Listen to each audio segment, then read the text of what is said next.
турецком городе Стамбуле невозможно никуда пойти и не встретить бездомного кота.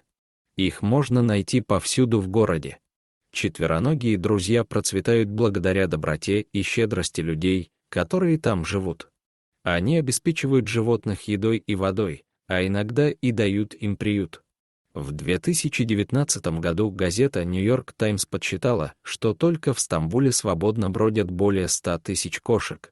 Причина этого в том, что местные жители проявляют к этим животным замечательную доброту и заботу в силу своих традиций и культуры. Сегодняшняя невероятная история произошла именно в этом городе.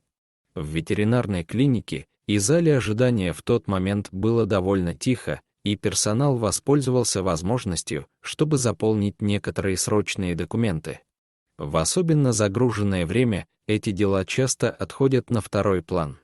Ведь жизнь животного важнее оформления документов. Поэтому они воспользовались затишьем и приступили к работе. Но вдруг открылись автоматические двери, ведущие с улицы в приемную. Администратор подняла глаза. Она ожидала, что кто-нибудь придет к ней на прием со своим питомцем. Но она никого не видела.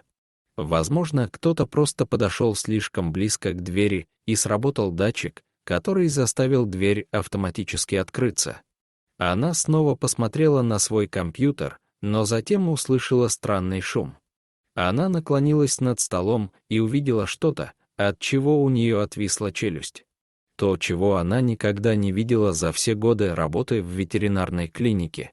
По полу бегала маленькая кошка, неся во рту котенка. Маленький котенок выглядел очень молодым и слабым и неподвижно болтался вокруг. Котенок оглядел комнату блестящими глазами.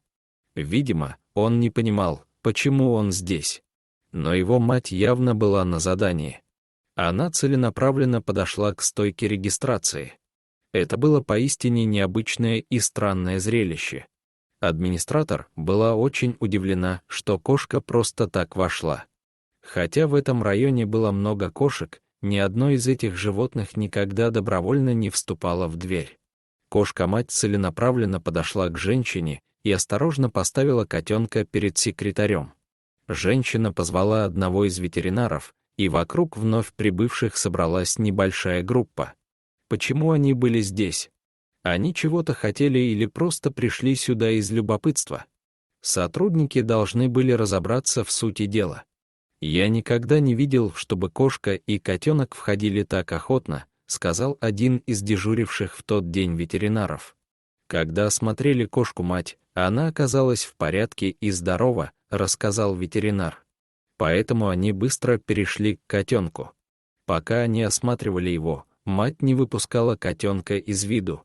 Она внимательно следила за ветеринарами, пока они переносили котенка туда и обратно в разные места, чтобы они могли его тщательно осмотреть. Навязчивая мать явно не хотела, чтобы у нее отобрали ребенка. Но она настолько доверяла людям в отделении неотложной помощи, что позволила им помочь ей. К счастью, выяснилось, что котенок был очень маленьким и худым.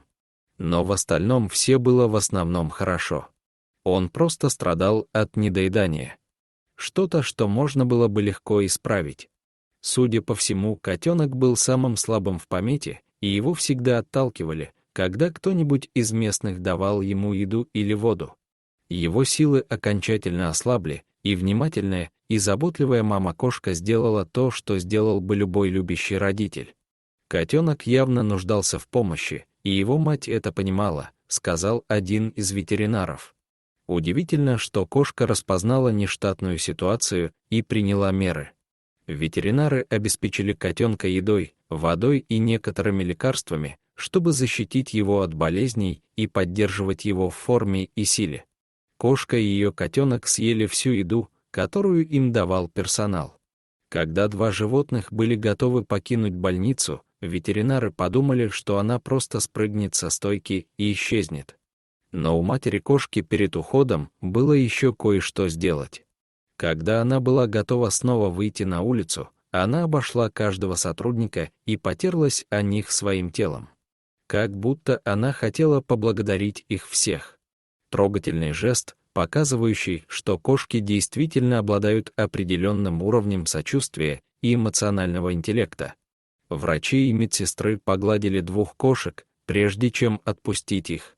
В конце концов, мать и ее котенок вернулись в дверь, через которую вошли несколько часов назад. Дорогие зрители, если вам понравилось это видео, то ставьте лайк и подписывайтесь на наш канал. До свидания.